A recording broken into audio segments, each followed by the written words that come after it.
Good day everyone! For today, I will be teaching you how to make a flowchart using the decision making symbol. Okay, let's have this problem. The area of a square is computed as side times side.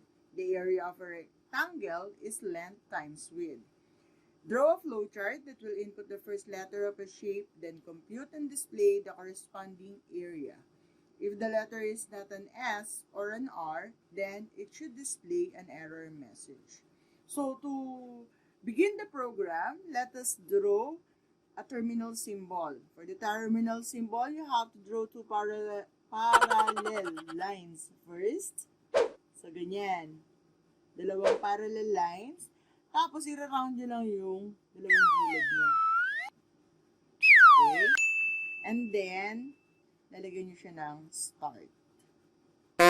After that, you draw the flow line to indicate the direction of your flowchart. And then, the next thing you have to do is to declare all your variables na gagamitin dito sa flowchart na to.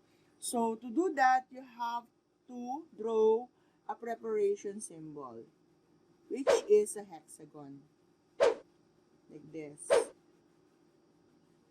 Okay? Next, inside this hexagon, ilalagay natin lahat ng mga variables na gagamitin natin all throughout the flowchart. So, let's start with the area of a square. So, kailangan natin ng value ng area of a square as an output. Therefore, dapat may lalagyan siya. At yun nga yung magiging variable niya. And for the area of a square, let's use AOS as its variable. Variables inside the hexagon or the preparation symbol should be separated by commas. Kaya lalagyan natin ng comma dito. Then after that, let's go on to the next variable. So the area of the square is computed as side times side. So we need the value of the side. Kaya, maglalagay tayo ng variable for that. So, let's use S as the variable for the side. Next, we can compute the area of a rectangle. Kailangan natin yung value nun. So, for that, we will be using AOR. AOR. Class, remember, you should use small letters for the variables. Okay? Let me change this first. Tikit natin yung comma. And then, para kumasya yung ating AOR. Another comma here. Okay. Next, for the area of the rectangle, we need the length and the width. So, let's use L for the length and W for the width. And to determine which area we should be computing, we have to know kung anong shape yung gustong computin ng user natin. And so, we will ask him or her kung ano yung first letter ng shape na gusto niyang makompute. So, for the first letter of the shape, let's have CH para sa choice. So, after all the variables were declared, you can now go to the input-output. So, we will put another flow line here, and then the input-output symbol, which is a parallelogram. Gawa tayo ng parallelogram dyan. Tapos, doon natin ilalagay yung prompt. Let's type first the command, which is print, and then a space, and then our prompt. Ano muna pala? Quote muna. And then the prompt. Let's have our prompt as enter the first letter of the shape.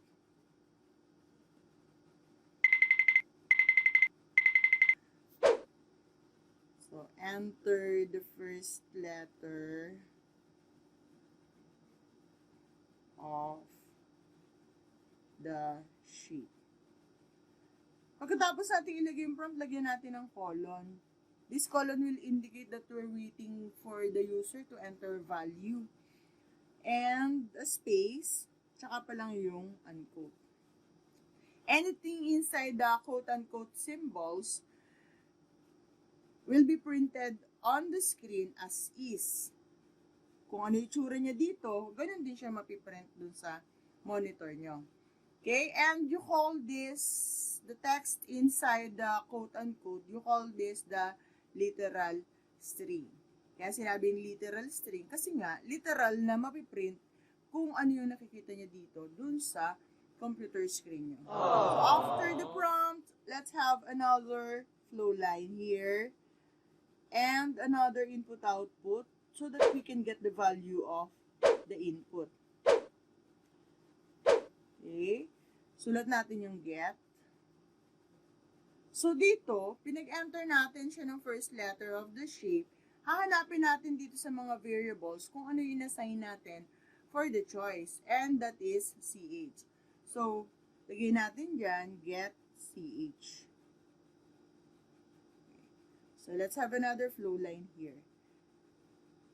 As we now know the value of the CH na in-enter ni user, tatanungin natin kung ano yung value na yon. Gagamit na tayo ngayon ng decision-making symbol. Sa decision-making symbol, drawing tayo ng isang diamond. And meron siyang dalawang flow line dapat. Kasi magkakaroon siya ng choices. Isang yes, let's put a Y here for the yes, and let's put an A here for the no answer. So, sulat natin yung ating comparison statement here is CH equal. So, kapag ka-comparison, dalawang equal symbol, ano? Tapos, since yung choice ay letter, it is a character, kaya dapat nakapaloob siya ng dalawang apostrophe. So, capital letter S, another apostrophe there. And nilagyan natin ang question mark dito sa may bandang ilalim. Para balance, di ba? So, if the answer, you go first to the yes answer. If the answer is yes, sabi daw, we have to compute for the area of the square. And to compute for the area of the square, we need the side. So, we have to input the side. So, let's have here an input-output symbol. Tapos, i-prompt natin si user ulit na mag-input ng side.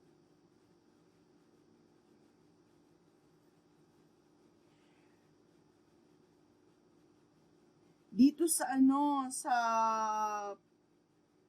literal string natin, sabi ko nga sa inyo kanina, kahit ano yung nakasulat, po pwede. Basta make sure na nasasabi nyo sa kanya kung ano yung dapat niyang i-input or i-enter.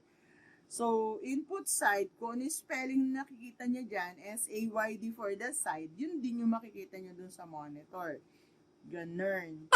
Then after that, you have to get the value of the side. So, another input-output symbol for that. Tapos, meron tayong get. O, ano naman yung variable na gagamitin natin for the side? So, that is letter S. Bigyan natin siya dyan. So, after getting the value of the side, we can now compute for the area of the square. So, since this is a computation, kailangan natin ng process symbol. Process symbol is a rectangle. Okay. So, the area of the circle or the area of the square is equivalent to S asterisk S. Medyo wala na tayong space dito. Pwede tayong tumaas or we can go down. Okay. Kasi kailangan pa natin mag-print. So, let's print now the value of the area of the square. Let's use the input-output symbol again. And then,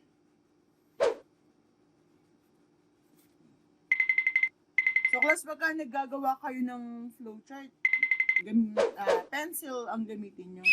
Para nun, maayos nyo mabuti yung flowchart nyo. Pwede nyo siyang burahin. Okay? So, let's print the area of the circle. Let's type again, or let's write again, print, then space, and then quote. Tapos, magbigay tayo ng description. Huwag yung basta na lang print AOS, which will print only the value of the area of the square. Lagyan natin ang description kung para saan yung value na yun. So, maglagay lang tayo dito ng the area of the square is. Tapos, lagyan natin ng space bago tayo mag-uncode. Then, after that, we have to print also the value of the area of the square. So, lalagay lang natin ng comma and then the variable na ginamit natin. AOS. Now, we can end our flowchart here. So, para yun dun sa sa choice natin na letter S. So, another terminal symbol here. Okay. Rounded rectangle. Dito, lalagay na natin yung end. Remember, class, dapat yung flowchart natin, meron lang isang start tsaka isang end lang. Okay? So, babalikan natin yung choice natin kasi meron tayong hanging flow line. Dapat, wala na tayong mga hanging flow lines. Dapat, may pupuntahan siya lagi. Okay? So, if the answer here is no, meron pa tayong choices. It's either nag-enter si user ng R, ng letter R, for rectangle, or ibang letter yung na-input niya. Kaya tatanungin pa natin siya. Gawa ulit tayo ng decision-making symbol, which is a diamond. And then, let's ask her. Let's ask, is CH equal to capital R? And then, question mark. Magkakaroon na naman yan ng dalawang answer. So, let's have the first one. Pwedeng yes or no. Yung yes or no mo, mas maganda sana kung dito ka mag-yes. Pero pwede rin namang kahit pagpalitin mo siya. So, katulad nung kaninang ginawa natin, dun muna tayo pupunta sa yes. Okay? So, kapag yes ang pinili niya dito, ibig sabihin, ang ipiprint mo ay yung area ng rectangle. Therefore, ano yung kailangan mo for the area of the rectangle? You need the length and the width. So, kailangan mo yung L at saka yung W na dineclare mo na to. Therefore, we will ask the user to input the length and the width. Isa-isa nyo lang gagawin yan. Huwag yung pagsasabay-sabayin. Huwag nyo pagsabayin yung dalawang values. So, gagawa ka ng input-output symbol here. Lagay mo yung print. Gawa ulit tayo ng prompt para mag-input siya ng length. So, let's say, magpasok ng length.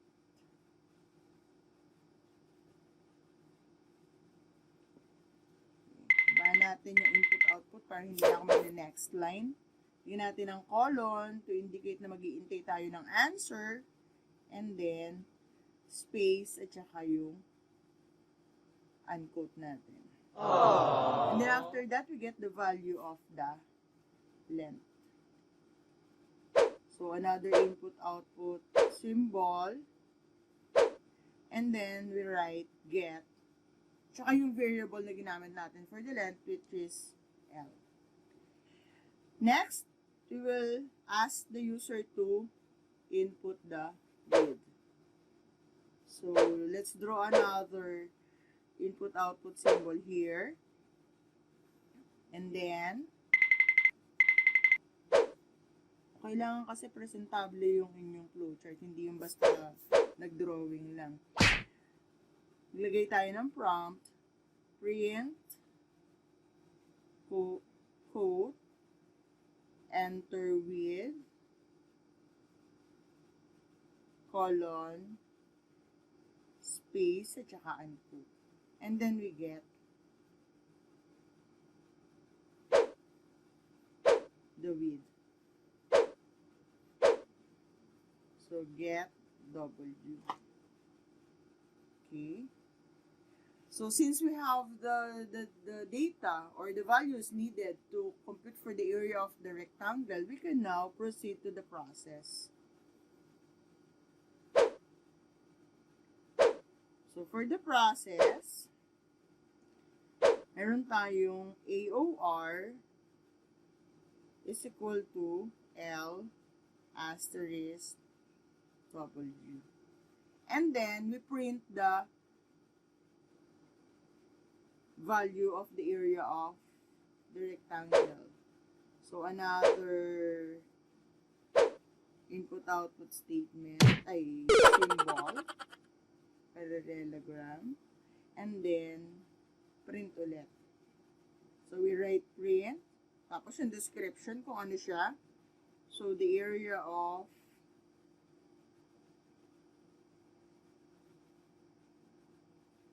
the rectangle is, nasa sa inyo kung ano ilalagay yung description. Pero make sure na i-describe nila yung value na gusto mong ipakita. Then, space before the unquote, followed by a comma, and the variable for the area of the rectangle, which is AOR. And this time, pwede mo na siyang i-end. Pwede mo siyang iduktong doon, kaya lang masyadong malayo. You can also use a connector. And let's label it as letter A. Lagay lang tayo dito ng another connector.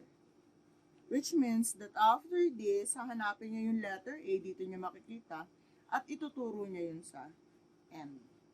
Okay? Meron pa rin tayong isang hanging na flow line doon. So, sabi ko nga kanina, dapat wala tayong hanging na flow line.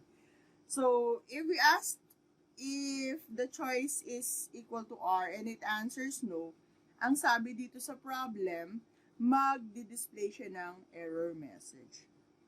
Okay? So, mag-print lang siya dyan. Input-output.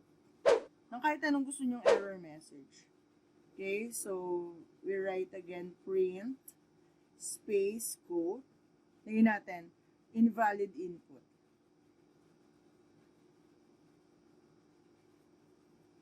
As our error message. Okay, and then after that, i-connect din natin siya sa end. Pwede na siyang diretso dyan kasi malapit lang naman. Pero kung malayo, pwede nyo rin siyang lagyan ng connector. Okay, guys, that's all for today. I hope you learned the flowcharting with decision making. Thank you and good day.